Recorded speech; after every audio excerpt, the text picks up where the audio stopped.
요 내용들 뭐 많이 해주셨는데요. 뭐 오늘은 뭐 아무리 강조를 해도 지나치지는 않을 것 같습니다. 오늘 이슈는 뭐 당연히 누가 뭐래도 11시에 있을 정치 선고가 가장 큰 영향이 있을 걸로 일단은 보입니다. 어제 외국인들이 현물에서 한 1조 3천억을 정도 팔았습니다. 네, 굉장히 좀 많이 팔았고 이번 주에 들어서만 현물을 한 4조 가량 매도를 했죠. 근데 좀 약간 선물 쪽에서는 어떻게 보면 의외라기보다는 생각보다는 많이는 안 나왔습니다. 물론 많이 나오긴 했는데 선물 쪽에서는 최근에 3월달 동시옵션 만기, 선물옵션 동시 만기 이후에 굉장히 많은 부분에서 좀 매수를 했었거든요. 여기 보시면 아시겠지만 3월 중순 이때 이후로부터 쭉 매수 들어왔던 부분들이 그대로 색깔만 보셔도 숫자 안 보셔도 색깔만 보시면 될 건데 들어왔던 만큼 빠른 시간 안에 한 2주 정도에 걸쳐서 일단은 나갔고요. 매도를 했고요. 어떻게 보면 지금 외국인들은 한국 시장에서는 파생 쪽에서는 중립 포지션까지 내려왔습니다. 그러니까 너무 많이 팔아서 올라간다라고 하기에도 사실 조금 선물 사이즈가 그렇게 많지는 좀 최근에 많이 팔았더라도 극단적으로 이제는 무조건 기다려보겠다라는 구간은 아니지만 그것도 아니고 그리고 지금 너무 많이 산 그런 구간도 사실 많이 남아있는 구간도 아니고 딱 중립 정도 포지션이라서 아마 오늘 정치 이슈가 어떻게 되느냐에 따라서 외국인들의 선물은 아마 변경이 되지 않을까 일단 그렇게 생각은 하고 있고요. 이번 주에 선고를 4월 4일로 결정한 순간에도 일단은 환율은 일정 부분 좀 하락을 했고 시장은 반등을 했었습니다. 만약에 오늘 선고가 시장에서 어떻게 나든지 간에 긍정적이라고 판단을 한다면 환율은 하락을 할 거라고 저는 보고 있습니다. 일단 환율 하락이 일단은 중요할 것 같고 외국인들이 이걸 보고 따라 들어올 겁니다. 어제 뭐 외국인들이 팔았으니까 오늘도 팔고 나가겠지라고 하시는 것보다는 환율이 안정되면 외국인이 따라 들어온다. 그런 관점을 보시면 돼요. 그러니까 환율이 내려갈 거야 라고 예상을 해서 들어오는 게 아니라 추세적으로 내려갈 거야 또는 내려가는 게 보이기 시작하면 외국인들은 그때부터 따라붙어서 늦지 않습니다. 그렇기 때문에 우리는 사실 개인 투자자분들 대부분 오늘은 바닥이야 라고 생각을 하시면서 진입을 하시죠. 어제 특히나 뭐 코스닥이나 코스피 레버리지를 종가에 들어가시는 분들이 꽤 많은 걸로 일단 알고 있는데 맞으면 박수, 맞으면 축하드립니다 할 수 있지만 우리가 이게 틀렸을 경우도 항상 생각은 해야 되거든요. 그래서 저는 이제 추세 추종에 대해서 좀 더 심취를 하면서 계속 드릴 말씀이 이제 맨 마지막에 요 멘트가 저의 매매 시장 대응입니다. 그래서 예측보다는 무조건 대응이고 시장은 모른다라고 보는 게 맞는 것 같아요. 그러니까 뭐 이번에도 사실 관세로 인해서 많이 선반영돼서 오른다라고 했지만 어제 미국 시장 같은 경우에는 크게 하락을 했고 우리나라 같은 경우에는 어제도 반등을 했습니다. 그리고 뭐 관세 우려가 있을 만한 종목, 피해가 있을 만한 종목 그거 맞춰서 예상은 할 수 있지만 결국은 추세가 주는 그런 강력함을 계속 따라가는 게 저는 맞다고 생각하거든요. 그래서 어제 정치 테마주를 매매하셨던 분들 꽤 있을 거고 저도 일정 부분 좀 참여를 했었고 어쩔 수 없이 그리고 뭐 어제 로봇주도 굉장히 좋았었고 그러니까 센 주식들은 결국 시장에서 계속 센 주식들이거든요. 시장이 어떻든지 간에 시장에서 우리나라 주식의 특징, 뭐 우리나라 어렵다 뭐 그런 말을 하더라도 결국에는 대장주의 역할을 하는 종목들에서만 매매를 하는 게 일단은 그러니까 투자라기보다는 지금은 무조건 매매 영역입니다. 매매 영역인데 이게 어려우면 그냥 안 하시면 좋은데 어쨌든 어제 종가로 뭐 지수를 사셨던 또는 오늘 아침에 흔들릴 때 사셔서 또는 반대로 배팅을 하든 일단은 사서 성공하면 저는 계속적으로 저보다 싸게 사서 많이 수익을 내시면 축하를 드릴 예정입니다만 저는 그냥 앞으로도 방송에서의 기본 컨셉은 살아남는 게 우선이다. 생존을 계속적으로 말씀드릴 겁니다.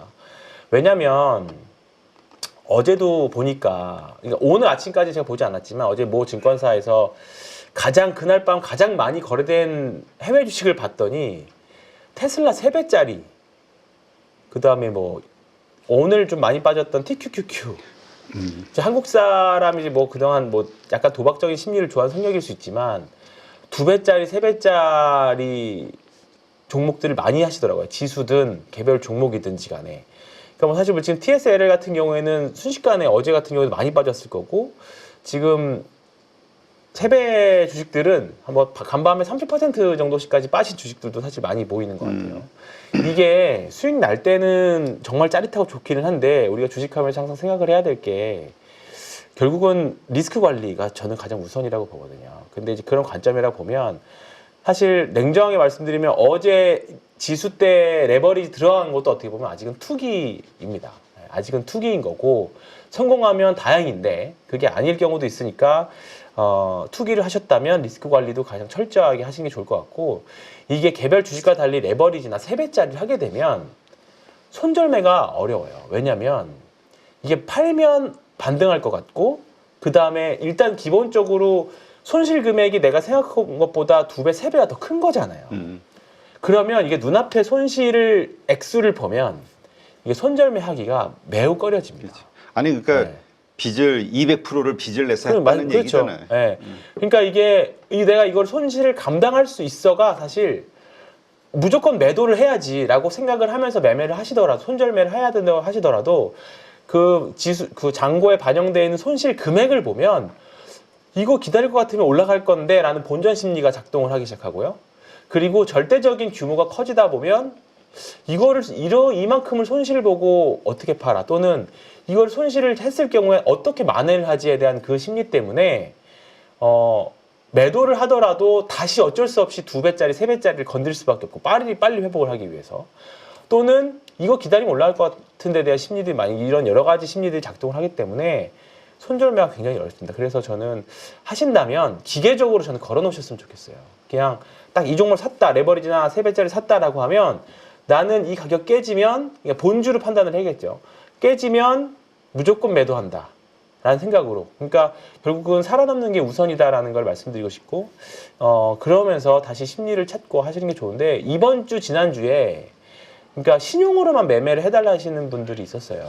그러니까 어떤 종목에서 매매를 하게 되면 손실을 보면 빨리 만회하기 위해서 또 레버리지를 사시거든요. 그건 레버리지를 하다 보면 어쩔 수 없이 본주를 못 사요.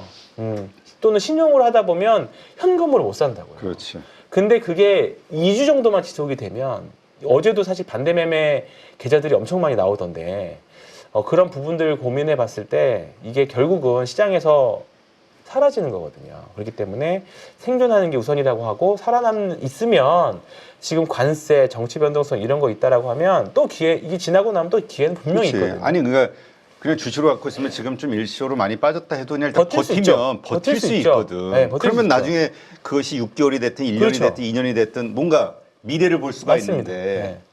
근데 요새 반대 매매 어때요? 예전하고 똑같이 많이 나와요? 아니면 네. 지금 대체 거래 시장 때문에 대체 시장 때문에 아닙니다. 그냥 매도하면서 좀 희석이 돼요? 희석이 된다기보다 이거는 뭐 지표로 나오니까요. 여기 보시면 신용잔고 추이 보시면 보름 전에 18조였거든요.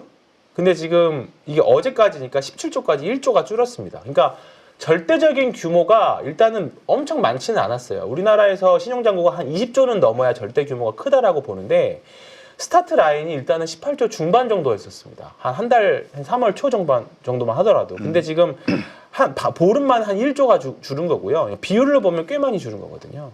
아마 오늘이 하고 내일 지나고 나면 아마 16조대로 절대적으로 이제 이 정도면 괜찮다라는 지점대까지 진입하는 거기 때문에 신용 이제 반대 매매는 사실 많이 나왔어요. 지금 어차피 대체 거래소는 적응해 가고 있는 거고 지금 전체 하루 거래 중에서 대체 거래소로 나가는 게 10% 정도까지 거래량은 올라왔다고 하더라고요. 그러니까 이건 사실 뭐 신용이나 이런 거와는 상관없이 어쨌든 간에 반대 매매가 나가느냐 안 나가느냐 그런 문제이기 때문에 대체 거래소로 인한 뭐 호가 이런 오류들보다는 일단 절대적인 규모를 보면 되는데 아마 이번 주에 사면 올라가고 팔면 올라가고 사면 내려가고 그 반복이 굉장히 심해서 특히 어제 같은 날 시장은 분명히 하락할 것 같았는데 급등이 나왔잖아요. 그랬죠. 네. 그러니까 우리나라 시장은 이제 어느 정도 반영이 많이 된 것 같아서 많이 다른데 저는 그 근본 원인을 여기서 계속 찾고 있습니다. 이게 조금 전 자료이기는 한데요. 결국은 달러 지수가 꺾이기 시작하면 신흥국 주식들이 좋아지는 거거든요. 그러니까 지금 미국이 생각보다 되게 많이 밀리는데 한국 주식도 버티고요. 신흥국 주식들도 지금은 어차피 이번 주는 조금 예외적입니다. 관세 변수가 워낙에 많은 부분들을 건드리기 때문에 좀 다르지만 결국은 금리 인하의 방향으로 갈 거면 신흥국들은 아마 저는 좋아지지 않을까 그 생각을 좀 하고 있고, 지금 요거 말씀드렸고요. 관세 노이즈 이 부분들이 결국은 움직이지 않던 장기채까지 건드리기 시작했습니다. 지금 10년물 국채금리가 이거 볼게요.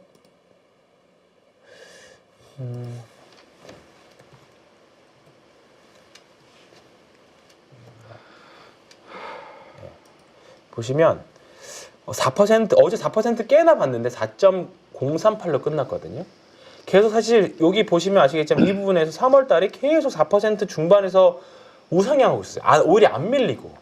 근데 이번 주 들어서면서부터 이게 10년물 국채 금리가 밀리기 시작했고요. 30년물까지도 움직이기 시작했습니다. 30년물은 사실 예상하기 어렵다라는 말을 하는데 30년물 국채 금리까지도 4% 이제 중반 이하로 내려오기 시작했거든요. 이게 무슨 말을 의미하냐면 결국은 이제는 단순하게 관세로 인해서 경기 침체까지도 갈 수 있겠다라는 거를 시장에서 많이 반영을 한다라고 생각을 하고 있고요. 또 하나는 약간 어떻게 보면 음모론이긴 한데 진짜 금리 인하를 유도하기 위해서 지표를 망가뜨리나? 약간 그런 느낌도 사실 지금 좀 있는 것 같아요. 그거를 표현해주는 그 장표가 요건데요. 트럼프가 금리 내려야 된다. 미국 국채 줄이기 위해서. 그런데 파월 의장이나 연준에서는 우리 데이터 기반으로 하고 있고 물가가 안 잡히기 때문에 우리는 할 수가 없다라는 표현을 계속 해왔었죠.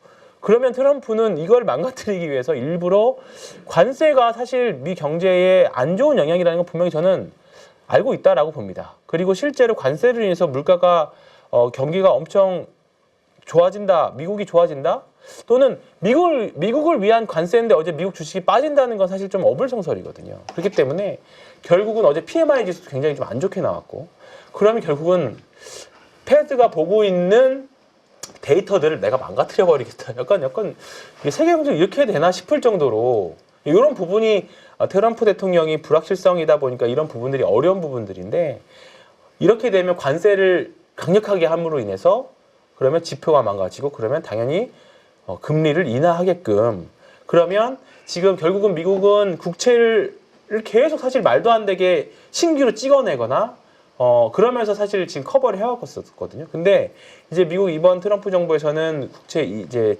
재정 축소래. 이자 부담을 결국은 부채를 줄이는 게 목적이라고 한다라고 하면 너무 많은 이제 고금리에서 부채 발행을 할 수 없으니까 떨어진 이제 그 금리를 가지고 이제 국채를 새로 이렇게 찍어내면 당연히 이자 부담도 줄이겠죠. 또는 국채를 사가지고 금리를 내리는 방향으로 유도를 하게 되는 겁니다. 그렇기 때문에 이런 부분들이 어제 10년물, 30년물 국채 금리에 반영이 되고 있다. 그렇게 보시면 저는 그렇게 보시면 된다는 게 아니라 저는 그렇게 생각을 하고 있습니다. 저는 지금 제 개인적인 의견이고, 이렇게 되면 이제 작년에 많이들 사두셨던 국채 장기채들이 이제 수익이 많이 나기 시작했거든요. 특히나 지금 ETF 중에 일본 국채가 하나 있습니다. 일본 엔화로 들어갔던 라이즈 보시면 여기에는 요거는 제가 내일 혼자서 할 때 한번 찾아봐 드리겠고요. 보이나? 여기 있네. 미국 30년. 여기 어제 신고가를 냈습니다. 이게 미국 30년 국채 금리의 역으로 움직이는 거고, 그 다음에 엔화 기준으로 움직이는 거거든요. 엔화에 노출돼서. 근데 최근에 원엔 지금 다시 1,000원까지 올라왔습니다. 그러면서 환차 익도 나면서 이제 신고가까지 간 거거든요. 이제 엔화는 이제 점점 정상화되고 있고 장기채가 올라가다 보니까 저는 이거 사실 이거 안전자산에 퇴직연금을 좀 많이 넣어놨던 자산인데 이제 여기 신고가 가고 있습니다. 그래서 여기 조금 더 올라가지 않을까. 요거는 이렇게 이거는 주식이 아니라 추세적으로 올라가는 거기 때문에 조금 더 가능성이 있지 않을까. 이거는 생각을 하고 있어요. 금리 반영이 무슨 예상하기 어렵지만 일단 방향성은 그렇게 가지 않을까. 그리고 이제 최근에 어저께 나온 패드워치 툴에서도 올해 금리 인하를 이제 4번까지 보기 시작했습니다. 지금 4.25에서 4.5거든요.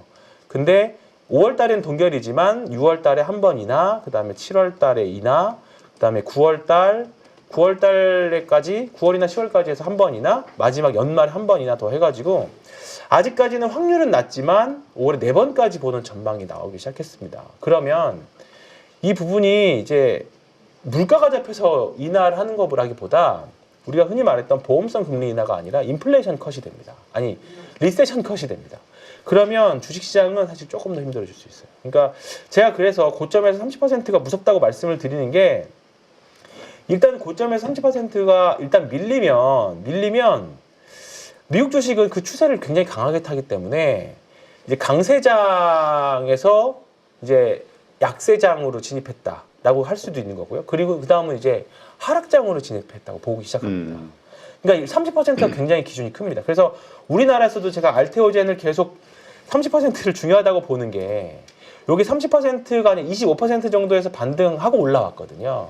그나마 잘 지키고 있습니다. 그래서 여기서 만약에 밀리고 내려가면 아무리 알테오젠이라고 하더라도 그리고 팔고 다시 올라오더라도 리스크 관리하는 편이 무조건 낫겠다. 그 말씀을 한 번 더 드리겠고요.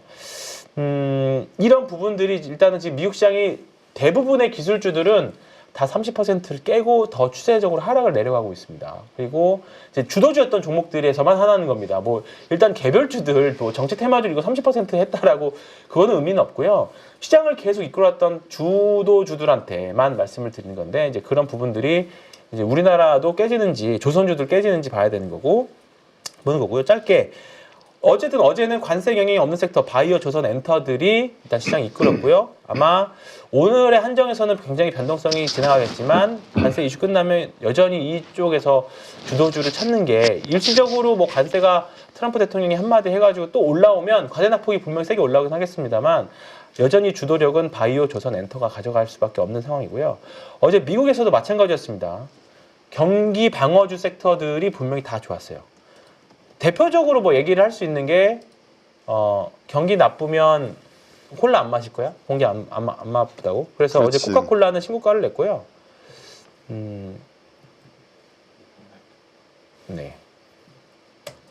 코카콜라는 여전히 신고가를 어제 갔고요. 그 다음에 존슨앤존슨, J&J도 어제 반등 꽤 했습니다. 이것도. 그리고 프록터앤갬블, P&G도 좀 뭐 밀렸지만 어제도 그냥 빠지지 않고 잘 버티는 모습들 계속 보여주고 있습니다. 그래서 지금 미국은 전형적인 경기 방어주들은 셌고요. 반도체 기술주들은 하락하고 있는 양상이에요. 분명히 트럼프가 지지율이라던가 지금 지지율이 또 떨어졌거든요. 그렇죠. 네, 지지율이라던가 여러 가지 고민해 봤을 때 분명히 또 달래는 멘트들을 하기는 할 거예요. 근데 반등 줄 때 붙는 게 아니라 매도를 해야 어쨌든 된다. 저는 비중 축소를 하셔서 팔고 더 올라가더라도 팔고 더 올라가서 다시 사더라도요.